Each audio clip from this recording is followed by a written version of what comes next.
tan hermosa, tan confortante y que nos recuerda exactamente lo que estamos por hacer. Esa canción seguramente reconocieron la frase "a tus pies", viene de Lucas 10:39. No sé exactamente lo que tenía en mente el autor realmente, pero yo ligando lo que dice ahí, Lucas 10:39, recuerdan que María se sentaba a los pies del Señor y oía su palabra. Y eso realmente se enlaza bien con esa hermosa canción. Cuando nos sentamos, esto es cuando estamos con una actitud sumisa, escuchando la palabra del Señor, y estamos dispuestos a oír, obedecer, es cuando el Señor nos inunda de bendición por su gracia, por estar escuchando su palabra y sometiéndonos a ella. Hermosa canción. Si alguien te preguntara, ¿qué debo buscar en una iglesia? ¿Qué le responderías? ¿Por qué estás aquí? ¿Qué, de acuerdo con la palabra de Dios, debes buscar en una iglesia? Digo, hay muchas iglesias, muchas opciones realmente aún en nuestra ciudad. De hecho, hay muy buenas iglesias en nuestra ciudad. Sabemos de algunas pastoreadas por alumnos, egresados, profesores del Seminario Bíblico Palabra de Gracia.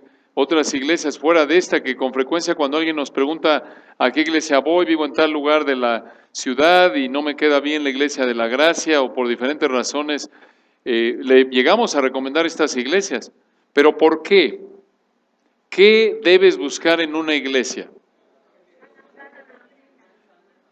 Muy bien, buenas respuestas oigo por ahí. Muy bien, han estado oyendo, me da gusto. Lo que debes buscar en una iglesia en primer lugar es un enfoque supremo en la gloria de Dios. Primera de Corintios 10:31, todo lo que hacemos debe ser para la gloria de Dios. Efesios 3:20, a Él sea la gloria en la iglesia por los siglos de los siglos. Esto es, la meta prioritaria de la iglesia local consiste en exaltar a Dios, en que se vea bien Dios en todo. ¿Y cómo hacemos eso? En una vida de qué? De sumisión a su palabra. Esa es la única manera en la que puedes glorificar a Dios.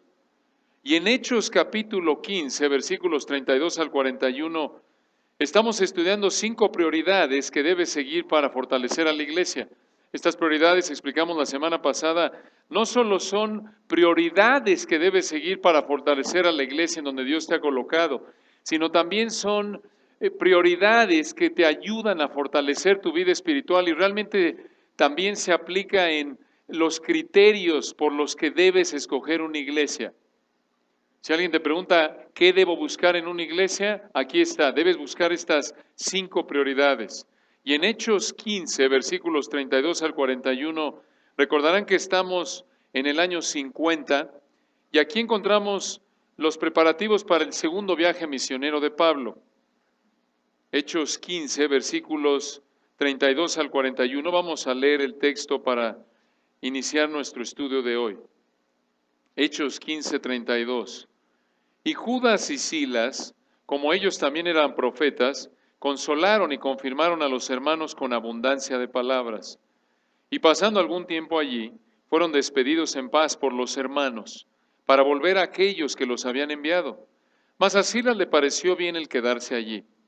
Y Pablo y Bernabé continuaron en Antioquía, enseñando la palabra del Señor y anunciando el Evangelio con otros muchos.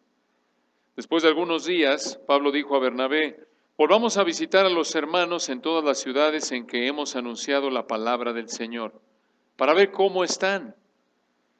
Y Bernabé quería que llevasen consigo a Juan, el que tenía por sobrenombre Marcos. Pero a Pablo no le parecía bien llevar consigo al que se había apartado de ellos desde Panfilia y no había ido con ellos a la obra. Y hubo tal desacuerdo entre ellos que se separaron el uno del otro. Bernabé, tomando a Marcos, navegó a Chipre. Y Pablo, escogiendo a Silas, salió encomendado por los hermanos a la gracia del Señor. Y pasó por Siria y Cilicia, confirmando a las iglesias. Estamos estudiando, recordarán a partir de la semana pasada, 5 prioridades que debes cultivar en tu vida para ciertamente fortalecer tu vida espiritual, pero primordialmente para contribuir a la fortaleza espiritual de la iglesia local. De nuevo, estas son las áreas, lo más importante en lo que debe concentrarse una iglesia.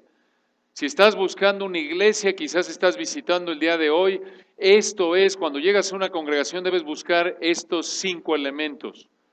El primero que empezamos a ver la semana pasada fue predicación. Predicación. Versículos 32 al 34, nos dice el versículo 32. Y Judas y Silas, como ellos también eran profetas, consolaron y confirmaron a los hermanos con abundancia de palabras. Explicamos a detalle la semana pasada que aquí ellos lo más probable es que están predicando, porque normalmente cuando hay profetas en Hechos, están predicando, no recibiendo revelación nueva.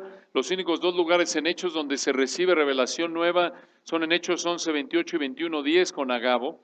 Y en segundo lugar, por lo que su predicación produce en los hermanos de Antioquía. Y ahí vemos, versículo 32, que consolaron, una de las funciones de los efectos de la palabra de Dios, de acuerdo con Romanos 15, 4, ¿recuerdan? Es el consuelo, el aliento. Ahí recuerdan, vimos en Romanos 15, 4, porque las cosas, lo que se escribió antes, las cosas que se escribieron antes, para nuestra enseñanza se escribieron, a fin de que por la paciencia y la consolación, ahí está, de las Escrituras, tengamos esperanza. Y noten ahí en el versículo 32, también no solo confortaron, sino también confirmaron. También se puede traducir la palabra del griego fortalecieron. La idea es que fortalecieron. Esto es otra función de la palabra de Dios, lo vimos en Hechos 20:32. La palabra de su gracia que tiene poder para sobreedificaros, para fortalecerte. ¿Qué quiere decir eso? Para ayudarte a entender mejor quién es Dios, cuáles son tus responsabilidades, cómo lo puedes obedecer, te motiva a obedecer a Dios, a ser más fiel, más santo. Noten cómo lo hicieron ahí Judas y Silas estando en Antioquía, con abundancia de palabras, no fueron unas cuantas palabras, para que vean el valor de sermones largos, alientan y fortalecen. Obviamente es broma eso, no importa lo largo o lo corto que sea un sermón, el punto es que debe ser una predicación fiel. ¿De qué cosa? De la palabra de Dios.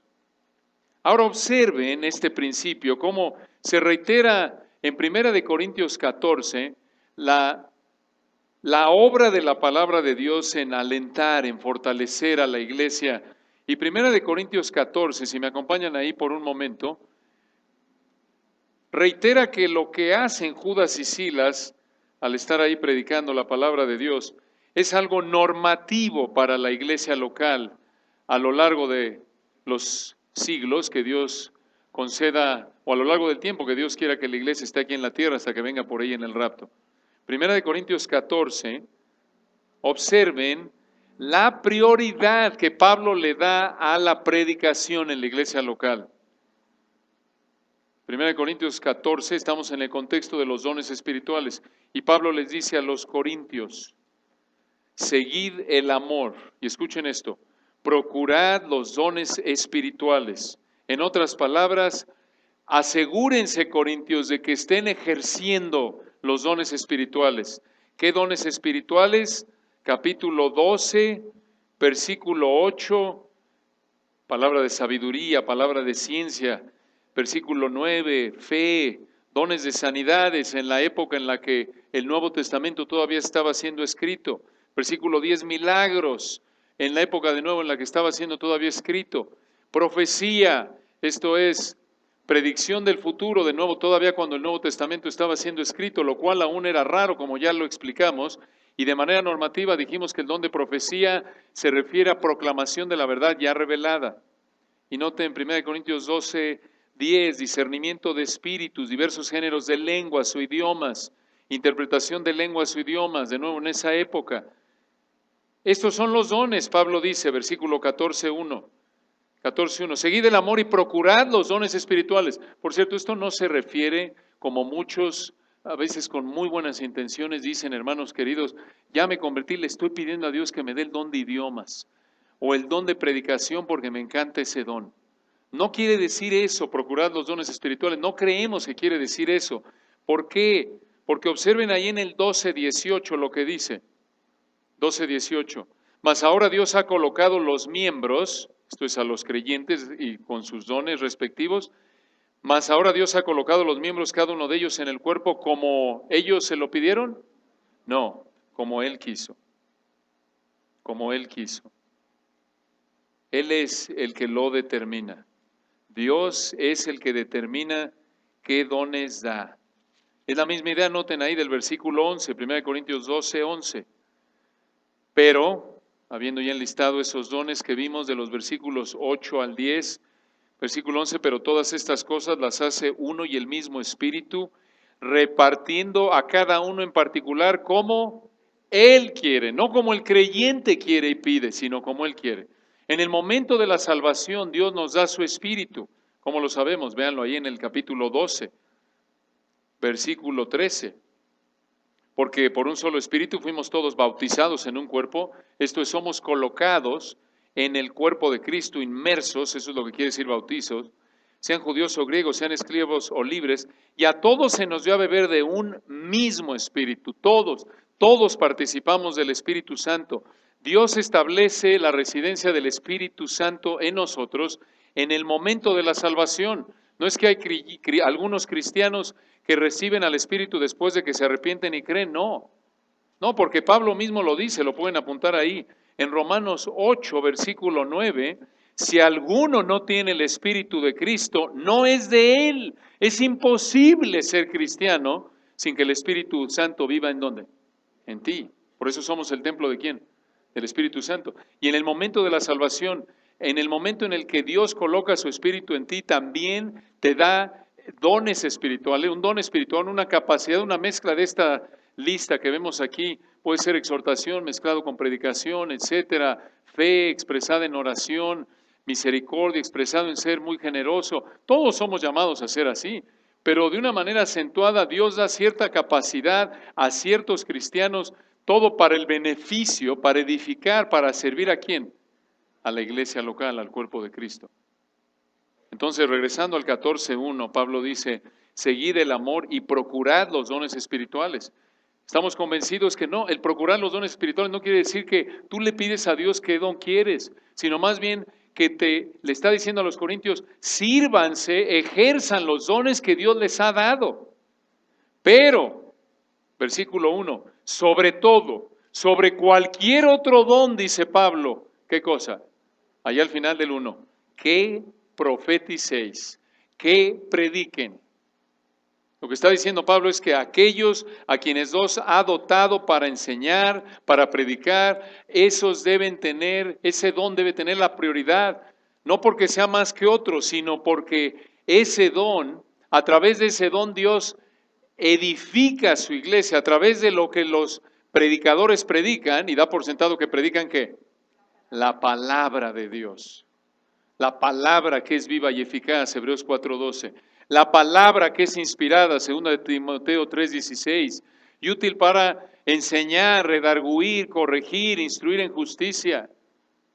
Por eso ese don es tan prominente. Lo más importante en la vida de una iglesia, lo más importante en tu vida es proclamar la palabra de Dios, escuchar la palabra de Dios. Esa es la prioridad número 1.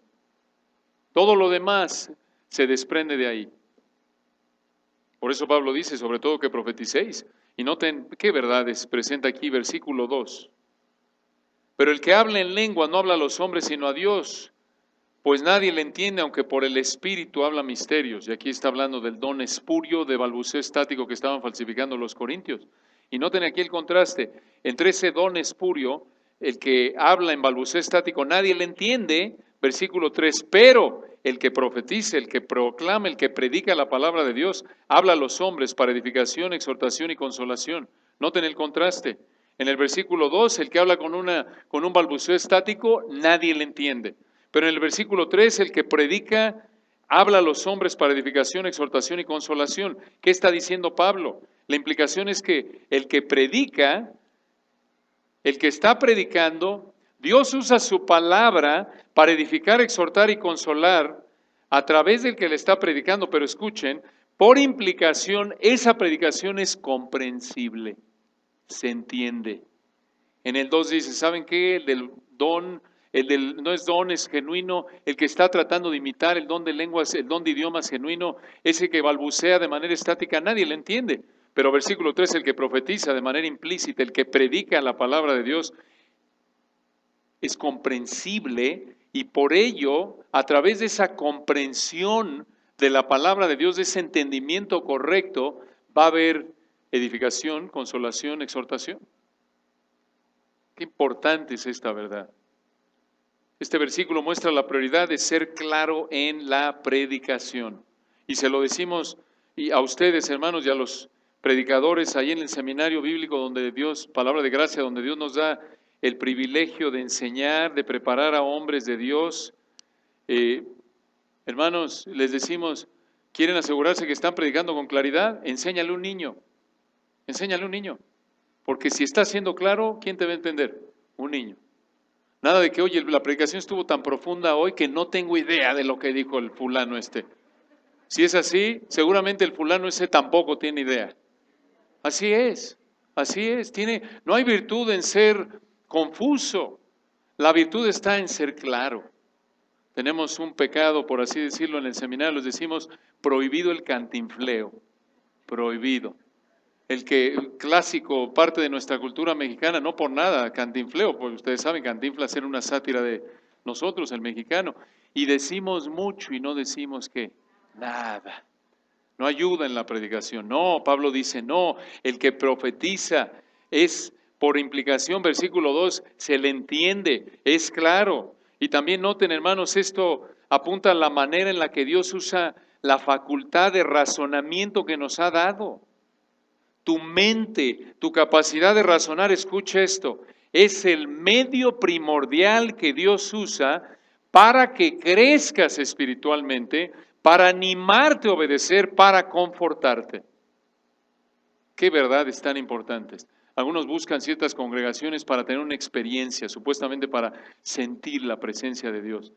Y muchas veces se convierte en una manipulación emocional, se repite la misma canción 30 veces y es emoción, emoción, emoción y ya están sintiendo ahí mariposas en el estómago, lo que sean, y llegan a excesos de que vomitan y se ríen y se sienten embriagados y sienten que el Espíritu de Dios se está manifestando entre ellos. No, no es lo que dice la Biblia. Donde el Espíritu se manifiesta está su fruto y es amor, gozo, paz, paciencia, benignidad, bondad, fe, mansedumbre, templanza y dominio propio. Si estás fuera de control o si ves un grupo de supuestos cristianos adorando a Dios que están fuera de control, no están controlados por el Espíritu de Dios. Y recuerden que estar controlado por el Espíritu de Dios, Colosenses 3:16, es sinónimo de que la palabra de Cristo more que en abundancia en vosotros. Esto es, si estás realmente siendo controlado por el Espíritu de Dios, vas a estar siendo controlado por la palabra de Dios, que es otra manera de decir que estás sometiéndote, que estás obedeciendo la palabra de Dios. ¿Quieres disfrutar, experimentar la presencia del Espíritu de Dios? Muy bien. Escucha una buena predicación, estudia para interpretar correctamente la Biblia y obedécela. Eso es disfrutar de la presencia del Espíritu de Dios. Eso es disfrutar del control. Eso es disfrutar, como cantaba hace un momento Ray y nuestras queridas hermanas, de la plenitud de Dios. Y no mariposas en el estómago y que se te ponga la piel chinita y demás. Todos tenemos personalidades diferentes y algunos lo expresan de manera diferente, pero lo más importante es que Dios nos llama a todos a entender correctamente su palabra para obedecerla y conforme obedeces, bueno, a lo mejor ese gozo que disfrutas, tú lo expresas llorando, estás contento, eres serio. El punto de fondo es que entiendes la palabra y que la obedeces. Ese es el punto, ese es el punto. Ahora noten ahí en el versículo 3 lo que produce la predicación, el que profetiza, el que profetiza. Y por cierto, aquí profetizar de nuevo es predicar, estamos convencidos de ello, lo explicamos la semana pasada, y noten una razón por la que este es el caso, aunque ya lo explicamos a fondo la semana pasada con 2 de Pedro 1, recuerdan cómo se empieza a usar el término profecía en términos de las escrituras, y lo vemos en Apocalipsis 22, si alguno añadiera las profecías de este libro, ¿se acuerdan? y en segunda de Pedro 1, 20, 21, ninguna profecía de las que me vinieron a la mente, no, de la escritura es de interpretación privada, es de origen privado. Entonces, noten cómo esa palabra escrita, la implicación aquí cuando dice el que profetiza, está explicándola correctamente de manera comprensible. En otras palabras, recuerden, predicación en la palabra de Dios significa explicar la intención del autor original y cómo se aplica a la audiencia contemporánea.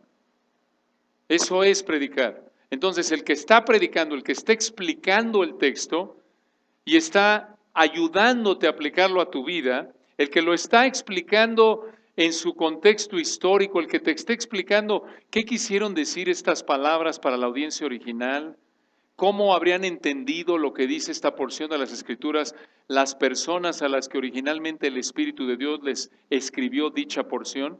El que te está explicando eso y te está ayudando a aplicarlo a tu vida, está predicando. El que no hace eso, no predica.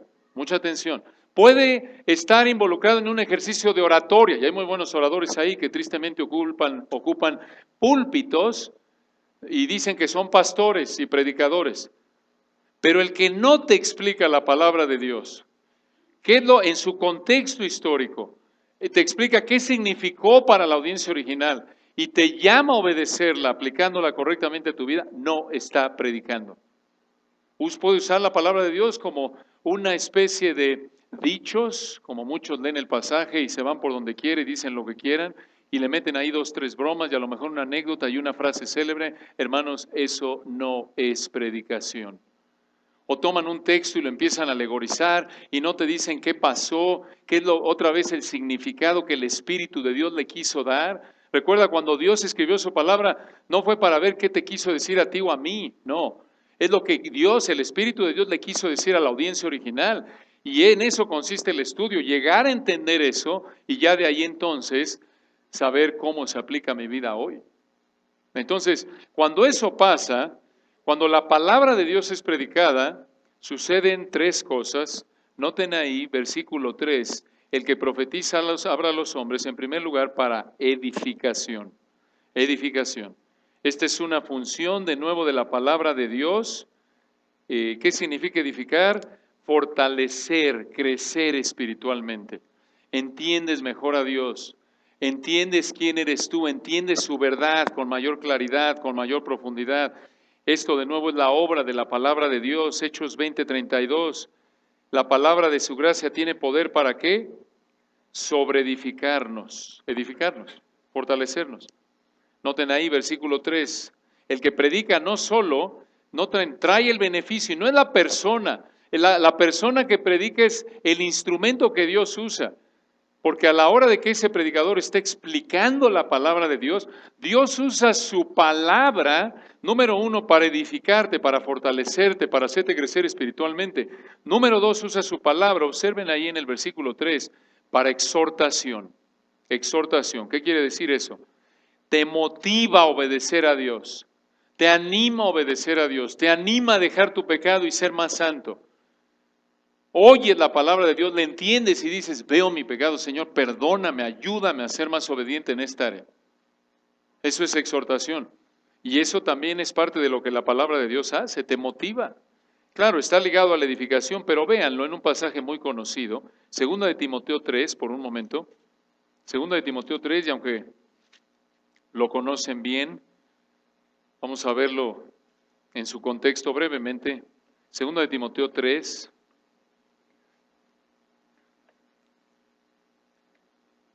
Versículo 15, Pablo, recuerden, esta es su última carta, ya está a punto de morir. Por eso recuerden, allí en el capítulo 4, versículo 6 dice, porque yo ya estoy para ser sacrificado y el tiempo de mi partida está cercano. Él sabe que ya va a morir, esta es su última carta que escribe Pablo a su amado discípulo y se le escribe allá por el 66 al 67 después de Cristo y le dice Pablo a Timoteo, y por cierto, uno esperaría que sí es su última carta, y él lo sabe porque lo está escribiendo ahí por la guía del Espíritu de Dios. Si es tu última carta, si te dice, sabes que ya vas a morir, y le vas a escribir quizás un discípulo, un ser querido, seguramente le vas a escribir cosas muy importantes, ¿no es cierto? cosas que sabes que le van a ayudar para su vida. No es tiempo de estar jugando. Y una de las cosas que Pablo consideró que eran vitales era que Timoteo recordara la prioridad que la palabra de Dios debía tener en su vida y ministerio. Y por eso le dice, 2 Timoteo 3:15, y que desde la niñez has sabido las sagradas escrituras. Aquí en este contexto se refiere al Antiguo Testamento, pero por implicación se refiere al Nuevo Testamento, porque lo vemos en otras epístolas como 2 de Pedro 3, recuerdan 15 y 16, por ahí lo vimos la semana pasada, en 1 Timoteo 5, versículo 18 y 19, 5, 18, ahí Pablo cita el Antiguo y Nuevo Testamento y los llama escritura al mismo nivel. Entonces, esto se aplica a toda la Biblia. Versículo 15, Pablo le dice a Timoteo, y que desde la niñez has sabido las sagradas escrituras, las cuales te pueden hacer sabio para la salvación por la fe que es en Cristo Jesús. En otras palabras, la palabra de Dios es suficiente para que Dios lo use para salvar a alguien mediante la fe en Cristo. Nada más. No necesitas nada más que la Biblia. Versículo 16, toda la escritura, esa misma escritura del 15, que Dios usa para salvar a través de la fe en Cristo Jesús. Toda la escritura es inspirada por Dios, Dios la exhaló, Dios la escribió, sí, usó a hombres, pero con sus personalidades, trasfondos diferentes. Él inspiró los escritos. Y esa escritura, note en versículo 16, es útil para enseñar, te enseña qué pensar, redarguir, te enseña dónde estás mal, dónde piensas y actúas mal, para corregir, por dónde debes caminar, para instruir en justicia, cómo ir por ese camino de santidad. Versículo 17, a fin de que el hombre de Dios sea perfecto, enteramente preparado para toda buena obra. Y hombre de Dios aquí es predicador, tú Timoteo, se aplica a todo cristiano. La palabra de Dios, dice Pablo, es suficiente, versículo 15, para que Dios lo use para salvar a alguien, y también versículos 16 y 17, para hacerlos crecer espiritualmente, llevarlos a la madurez espiritual plena. Esta es la obra de edificación, de exhortación ahí. Y capítulo 4, versículo 1, recuerden, en el texto original no hay divisiones de capítulos. Pablo sigue teniendo en mente aquí, el Espíritu de Dios, usando a Pablo aquí, sigue pensando en la palabra de Dios, y por eso le dice en el 4:1, te encarezco delante de Dios y del Señor Jesucristo, esto es, te mando solemnemente delante de Dios y del Señor Jesucristo. Te recuerdo que tu vida y ministerio se viven en la presencia de ¿quién? De Dios, que juzgará a los vivos y a los muertos en su manifestación y en su reino. Versículo 2, ¿qué le dice? Que prediques, ¿qué cosa? La palabra, ¿qué palabra? La palabra, versículo 15, las sagradas escrituras. Versículo 16, toda la escritura que es inspirada por Dios. Predique eso, Timoteo, que instruyas, versículo 2, a tiempo y fuera de tiempo. Redarguye, reprende, ¿y qué cosa hay? Exhorta. Esto es, llama a la gente a obedecer la palabra, con toda paciencia y doctrina. Porque vendrá tiempo cuando no sufrirán la sana doctrina. Y noten el contexto, ¿qué es sana doctrina aquí? La palabra, versículo 2, correctamente interpretada. Las escrituras 3, 16 y 15. La sana doctrina del 4:3 es la palabra que Timoteo va a predicar, pero dice Pablo a Timoteo, 2 de Timoteo 4:3, va a venir tiempo que no van a tolerar, no van a querer la predicación fiel de la palabra de Dios, versículo 3, sino que teniendo comezón de oír se amontonarán maestros conforme a sus propias concupiscencias.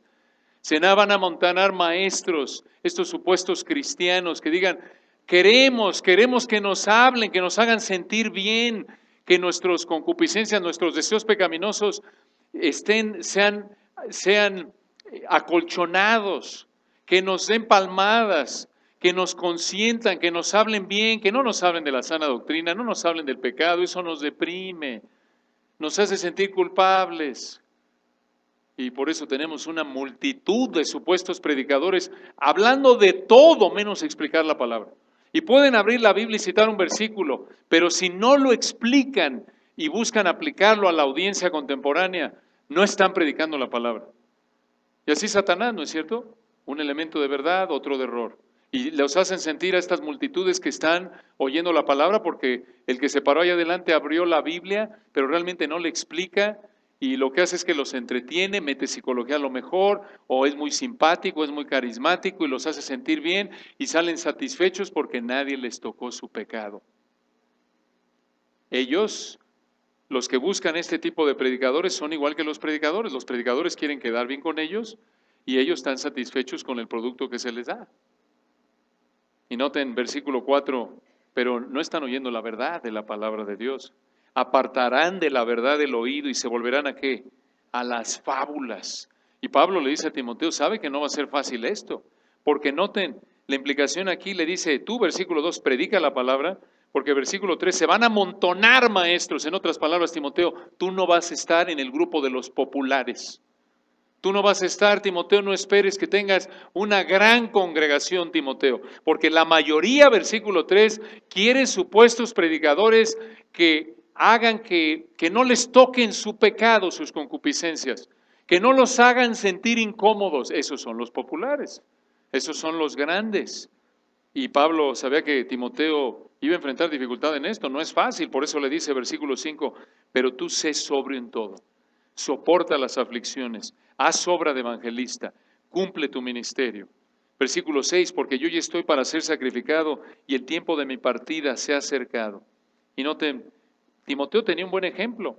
Versículo 7, he peleado la buena batalla, he acabado la carrera, he guardado la fe. En otras palabras, Timoteo, sigue mi ejemplo. Yo guardé la fe, yo prediqué la misma palabra que yo te estoy mandando que tú prediques, aunque no sea fácil. Entonces, regresando a 1 Corintios 14:3, cuando la palabra de Dios es predicada, edifica, fortalece espiritualmente, exhorta, te motiva a obedecer a Dios. Y finalmente noten, dice Pablo, el que profetiza, el que predica, habla a los hombres para edificación, exhortación y finalmente para consolación. Esto es, cuando la palabra de Dios se predica, te conforta, te anima. Y de nuevo lo vimos la semana pasada. Repito este versículo en Romanos 15:4, porque es un elemento tan importante del ministerio de Dios a través de su palabra en Romanos 15:4. Esto otra vez muestra que Pablo, estamos convencidos, tiene en mente aquí, al hablar de profetizar en 1 Corintios 14:3, la predicación de la palabra, porque esto es parte de lo que la predicación produce, edifica, te motiva a obedecer, te exhorta y te conforta. Romanos 15:4. Pero las cosas que se escribieron antes para nuestra enseñanza se escribieron, a fin de que por la paciencia y ¿qué? La consolación de las Escrituras tengamos esperanza. De nuevo, esto apunta en 1 Corintios 14:3 que Pablo no tiene en mente tanto la proclamación de la palabra, esto es de revelación nueva, sino la proclamación de la palabra. Porque esto es exactamente lo que hace la palabra, estas tres funciones: edifica, exhorta, conforta. Hermanos, noten qué verdad. Recuerden, este es prioritario en la iglesia. 1 Corintios 14:1, sobre todo que profeticéis, que predican. ¿Por qué? Porque la palabra de Dios, cuando es predicada correctamente, cuando la estudias y la entiendes correctamente, te ayuda a entender mejor quién es Dios, tus responsabilidades, esto es edificación, te exhorta, esto es, te motiva a obedecerlo y te conforta. Cuando estás sufriendo, te anima, te llena de aliento. Y hermanos, por eso le damos la prioridad que le damos. La predicación de la palabra de Dios es la prioridad suprema de la iglesia. Es la manera número uno en la que glorificamos a Dios en la iglesia. ¿Por qué lo hacemos? Porque queremos que cada día seas más edificado, que entiendas cada día más quién es Dios, lo que Él hace, cuál es tu responsabilidad. ¿Por qué lo hacemos? Porque te exhorta, porque te motiva a obedecer. Y cuando estás en medio del sufrimiento, te motiva, te conforta. Ahora veámoslo de manera inversa.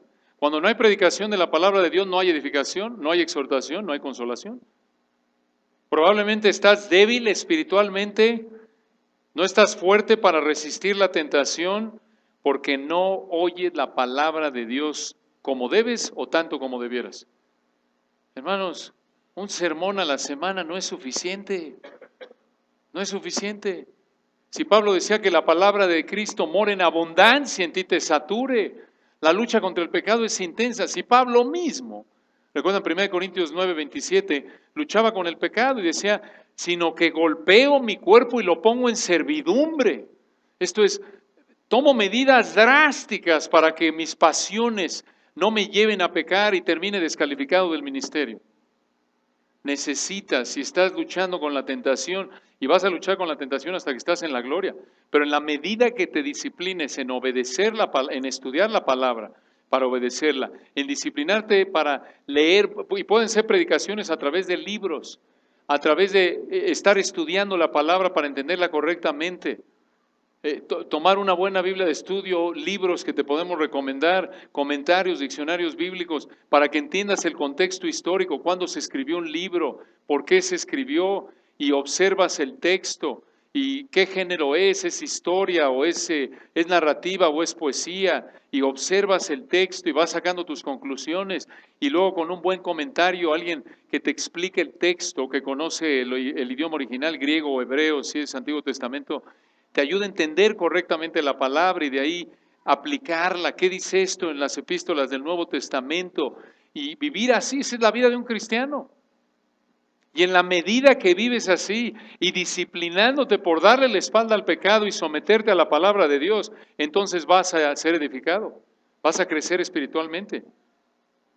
Y lo mismo dices, oye, es que estoy desanimadón en mi trabajo, mi jefe está dura la cosa, en mi matrimonio, en mi situación civil, me gustaría casarme. ¿Quieres ser exhortado? ¿Quieres ser motivado? Escucha un buen sermón, estudia la palabra de Dios, vete a un estudio, mete un CD, prende la internet.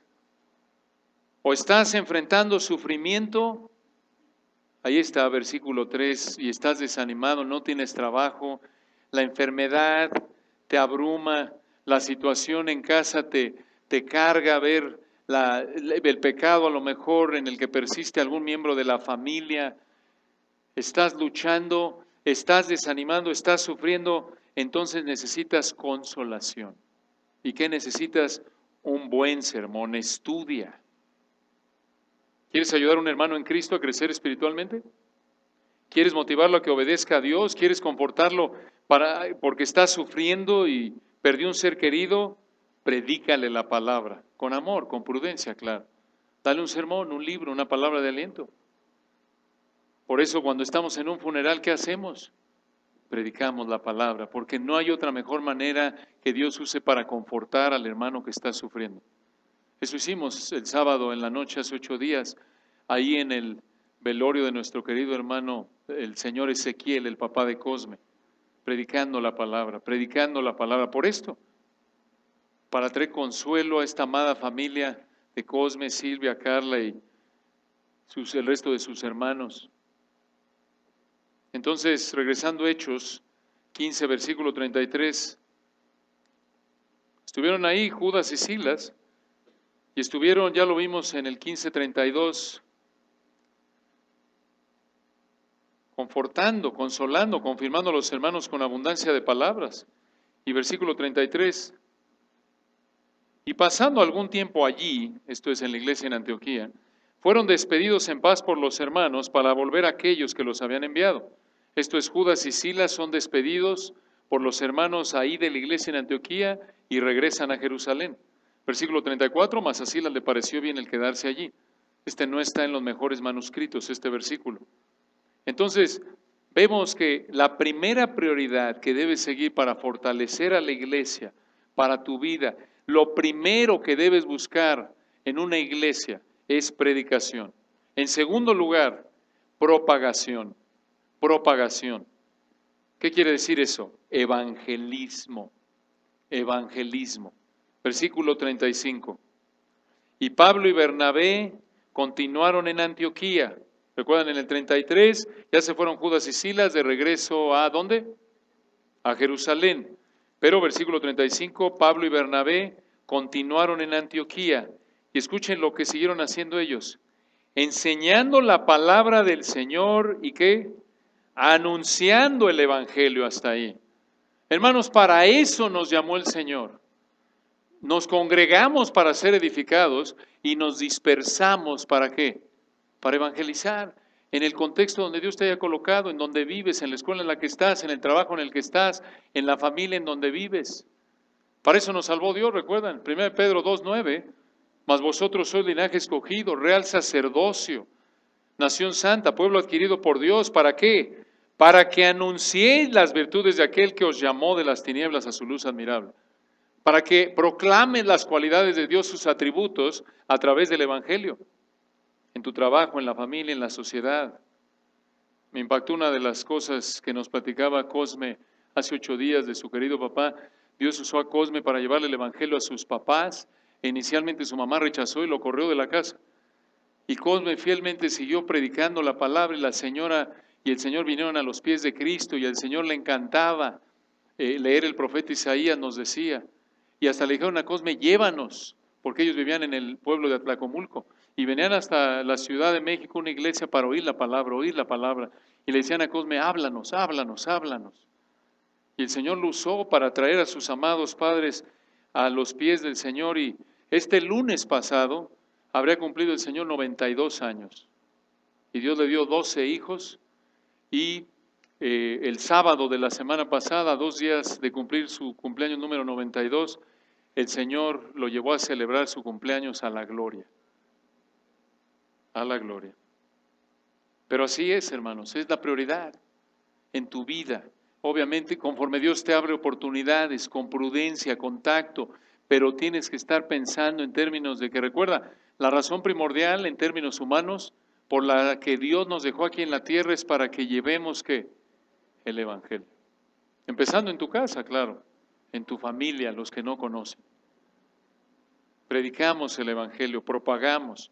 Y de nuevo, esto también es una prioridad de una iglesia local.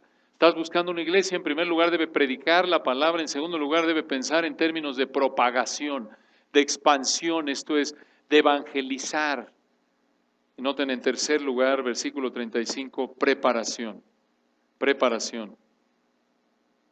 Allí en el 35 de nuevo, y Pablo y Bernabé continuaron en Antioquía enseñando la palabra del Señor y anunciando el Evangelio. Y aquí viene, ¿con quiénes? ¿Solos? No, con otros muchos. Observen que Pablo y Bernabé no eran los únicos maestros y predicadores de la palabra de Dios en Antioquía. Lo estuvieron haciendo con otros muchos. Esta frase apunta a que habían muchos maestros y predicadores en Antioquía. Y de hecho recordarán en Hechos 11, noten la progresión. Queríamos adelantar más, pero vamos a dejarlo aquí.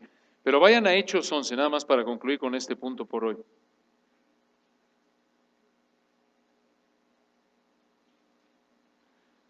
Hechos 11, versículo 20, aquí se funda la iglesia en Antioquía.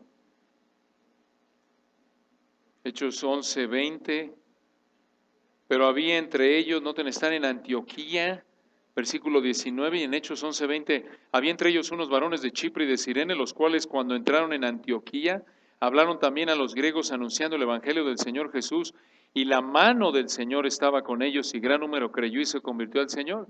Ahí nace la iglesia en Antioquía. Y en el 11:26, observen, 11:26, se congregaron allí todo un año con la iglesia y enseñaron, este es Bernabé y Pablo y Bernabé se congregan allí un año con la iglesia en el 11:26, enseñaron a mucha gente y los discípulos se les llamó cristianos por primera vez en Antioquía. Y ahora vayan al 13:1, vean la progresión aquí, esto es fascinante, 13:1. Había entonces en la iglesia que estaba en Antioquía profetas y ¿qué? Maestros, Bernabé, Simón, Lucio, Manaén, etc. ¿Notan la progresión? En el 11:20 nace la iglesia en Antioquía, en el 11:26 Pablo y Bernabé se quedan ahí un año enseñando a mucha gente, en el 13:1 había varios maestros y predicadores y hasta envían ya misioneros, y aquí en el 15:35 de regreso ahí, vemos que habían muchos, ahí al final de nuevo, anunciando el evangelio ¿con quiénes? Con otros muchos, junto con Pablo y Bernabé. De manera implícita, ¿qué dice esto de Pablo y Bernabé? Que prepararon ¿qué? A otros, a otros. Esta es una prioridad de una iglesia local. Por eso trabajamos tan duro en el Seminario Bíblico Palabra de Gracia y junto con otras iglesias. Por eso buscamos dar oportunidad a otros para que enseñen conforme se van enseñando. Por eso estamos enseñando, preparando. En cualquier momento Dios nos llama a la gloria. Y no queremos vivir el efecto cucaracha en términos de narcotráfico. Ustedes saben, cortan la cabeza y se dispersan.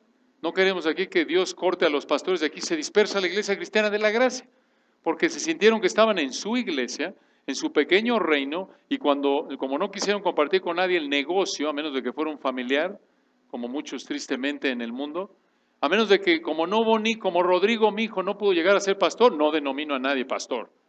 No. Eso es pecaminoso. No. Por eso estamos continuamente reproduciéndonos, para que el Señor siga adelante. Y piensa en estos términos también para el ministerio que Dios te haya dado. En donde Dios te haya puesto oración, prepara a alguien para que, si Dios te lleva a la gloria, sigue el ministerio de oración. Librería, sigue el ministerio de librería, lo que sea. Y también es un recordatorio, otra vez, de la importancia, invirtiendo aquí la aplicación, de que te prepares. Para lo que Dios quiera, prepárate, estudia. Es que Dios no me ha dotado para enseñar, no importa. Entre mejor preparado estés, mejor preparado vas a estar para saber cómo orar por tu marido. Cuando te pide un consejo tu esposa en algo, ¿sabes cómo enseñarle conforme a la Biblia? Tu hijo tiene algún problema, ¿sabes cómo enseñarle a pensar conforme a la Biblia? Porque tú estás continuamente estudiando, preparándote. Esto es vital para la iglesia local, para tu vida. Y bueno, estoy debatiendo. Bueno, ¿saben qué? Vamos a acabarlo rápido aquí. Perdón, hermanos, con abundancia de palabras. Si no, lo vamos a dejar aquí trunco. Rápidamente, una cuarta prioridad que debes seguir para fortalecer a la iglesia, tu vida, qué buscar en una iglesia, no solo predicación, propagación, preparación, sino en cuarto lugar, preocupación. Preocupación. Versículo 35, se quedan Pablo y Bernabé en Antioquía, enseñando y predicando junto con otros predicadores y maestros. Después de algunos días, un tiempo indefinido, no sabemos cuánto, Pablo dijo a Bernabé, volvamos a visitar a los hermanos en todas las ciudades que hemos anunciado la palabra del Señor. ¿Para qué? Para ver cómo está. ¿A dónde? Esos hermanos de los capítulos 13 y 14, ¿recuerdan? Que Dios hizo nacer a través de la predicación de Pablo, Bernabé en el primer viaje misionero, Pafos, Antioquía, Pisidio, Iconio y otras. Pero noten, ¿qué es lo que esto motiva el segundo viaje misionero? ¿Por qué? ¿Para qué quería ir Pablo? Versículo 36, para ver qué podía sacar de ellos.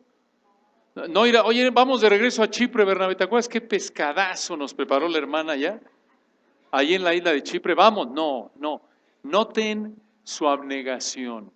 No está pensando, vamos allá a las iglesias, porque sabes que ando corto de fondos y pues hay que ir a levantar una colecta, Bernabé. No, noten su amor. Está pensando en no cómo lo van a servir ellos a él, sino cómo el que va a servirlos a ellos. Al final del 36, para ver cómo están. Así debemos ser. Preocuparnos unos por otros, como dice 1 Corintios 12:25. Esto, la preocupación y cuidado mutuo que debemos tener unos por otros, se manifiesta prácticamente en lo que llamamos en el Nuevo Testamento los unos a otros. Por ejemplo, edificarnos unos a otros, 1 Tesalonicenses 5:11. Sobrellevad los unos las cargas de los otros, Gálatas 6:2. Servirnos unos a otros, 1 Pedro 4:10. Esto muestra la prioridad de la iglesia local, porque no puedes preocuparte por otros si piensas tú que tu iglesia va a ser con tu predicador favorito por internet. No puedes. Los unos a los otros del Nuevo Testamento implican que estás involucrado en una iglesia local y no estás pensando en ti, no tienes los ojos en ti, sino estás alerta, despierto. Oró el pastor Ernesto por alguien. ¿Quién fue? Fulano. ¿Quién es fulano? Un ejemplo. No que si no lo haces pegas, pero es una ilustración. Oye, la hermana, ¿quién dijiste? ¿Quién es? La buscas. Hermana, voy a orar por usted esta semana. Eso muestra amor, esa hermana. ¿No es cierto? Lo que sea. Conforme a tu capacidad. Esos son los unos a otros. Y necesitas pensar en otros, porque si no, no vas a... Y no solo eso, sino también que tengas la apertura para que si alguien te pregunta algo con amor, con prudencia, eres abierto. Hermano, ora por mí. Mira, estoy luchando en mi trabajo. Y empieza ahí una interacción de preocupación mutua, ¿se dan cuenta? Digamos que este es el diseño de Dios para la iglesia, una especie de pastoreo mutuo. No esta idea de que solo el pastor y los pastores van a buscar a visitar a los enfermos, claro, es un gozo para nosotros y un privilegio y responsabilidad, pero todos nos preocupamos unos por otros. Y noten cómo responde Bernabé ante esta idea. Pablo le dice, mira, vamos a ver cómo están. Versículo 37, y Bernabé quería que llevasen consigo a Juan, el que tenía por sobrenombre Marcos. Pero a Pablo no le pareció bien llevar consigo al que se había apartado de ellos desde Panfilia y no había ido con ellos a la obra. Lo vimos en Hechos 13:13. ¿Por qué no quiso Pablo? No lo consideró apropiado.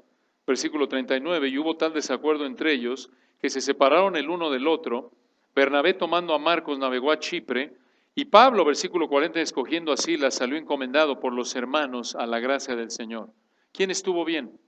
El texto no lo dice, pero parece que de manera implícita Pablo tenía la razón, porque versículo 40 dice que él fue encomendado ¿por quiénes? Por los hermanos. Esto es, la iglesia lo envió. Sin embargo, el versículo 39 dice que Bernabé tomó a Marcos y fue a Chipre. Entonces, aquí hay 5 prioridades y con esta terminamos rápidamente. 5 prioridades que debes seguir para fortalecer a la iglesia, para fortalecer tu vida. ¿Qué buscar en una iglesia? Número 1, predicación. Número 2, propagación, evangelismo. Número 3, preocupación. Número 3, preparación. Número 4, preocupación. Y número 5, escuchen, protección. Protección o fortalecimiento. Véanlo, versículo 41. Y pasó por Siria, este es Pablo, y Cilicia, confirmando a las iglesias, esto es, fortaleciendo a las iglesias. ¿Cómo lo hizo? Probablemente enseñándoles, predicándoles, como lo hizo en Hechos 14:22, que se traduce la misma palabra confirmando, lo hizo a través de la palabra. Y noten que dice que pasó por Siria y Cilicia, no dice confirmando a los hermanos, sino a quienes, a las iglesias. En ese entonces, como debe ser a lo largo de la historia, el cristiano no se veía a sí mismo fuera de una iglesia local. No vivían la vida aislados de la iglesia local. La iglesia local en el Nuevo Testamento no es una opción. Dios da por sentado otra vez que la vida cristiana a lo largo del Nuevo Testamento se vive involucrado, siendo parte de una iglesia local. No puedes cumplir con los mandatos, ya lo dijimos, de los unos a otros, de servirnos mutuamente si no eres parte de ¿qué? De una iglesia local. Dices, oye, es que ninguna es perfecta y yo por eso estoy ahí oyendo a mi predicador en internet, yo le ofrendo a él, es mi iglesia. No. Claro, es un instrumento, gracias a Dios, si predica la palabra, pero no es así. Por imperfecta que sea la iglesia, como lo vemos en Apocalipsis 2 y 3, las 7 iglesias, imperfección tras imperfección, excepto por una, todas estaban mal. Sin embargo, ahí dentro de esa iglesia que estaba mal, había unos que retenían el nombre del Señor. Una iglesia, si una iglesia predica el evangelio, realmente a pesar de sus carencias, si es la única opción que tienes, ahí vas a servir, a adorar al Señor con esos hermanos. Entonces, ¿cómo puedes contribuir a que la iglesia sea fortalecida? Tu vida, ¿qué buscar en una iglesia? Concéntrate, haz lo que está de tu parte por exponerte a la predicación de la palabra, por animarla. No solo eso, sino en segundo lugar, evangelizar conforme a tu capacidad. En tercer lugar, hacer lo que puedas por prepararte y contribuir a que otros se preparen. En cuarto lugar, preocuparte por otros. ¿Cómo puedes servirlos? ¿Qué necesidad tienen? ¿Cómo puede usarte Dios para suplir esa necesidad? Y finalmente, protegerte ¿de qué? Del pecado, de la falsa doctrina. ¿Y cómo haces eso? Regresando al número 1. Nutriéndote con la palabra de Dios y sometiéndote a ella. Oremos para terminar. Padre, gracias por este privilegio que nos diste hoy de concluir con este capítulo 15 de Hechos y considerar estas verdades tan importantes. Ayúdanos, Padre, para evaluar nuestra vida, asegurarnos de que en medio de las responsabilidades que nos has dado con nuestra familia, el trabajo, no olvidemos nuestra responsabilidad de cultivar nuestra vida espiritual, que es prioritaria, de ahí se desprende todo, y de servir a tu iglesia conforme a nuestra capacidad. Ayúdanos, Padre, a evaluarnos para ver cómo estamos, si realmente estamos dándole la prioridad que debemos a la predicación de tu palabra en nuestra vida, a estar evangelizando, a estar preparándonos para servir de una mejor manera a nuestra familia, a la iglesia en donde nos has colocado, a estar preocupándonos por otros hermanos y de esta manera estar siendo a través de tu palabra protegidos del pecado, de la falsa doctrina. Gracias por esta amada iglesia, porque podemos ver la dirección de su vida, que es así, pero sabemos, Señor, que siempre podemos mejorar, seguir creciendo en tu gracia, y oramos que esto nos motive a hacer eso para tu gloria. Amén.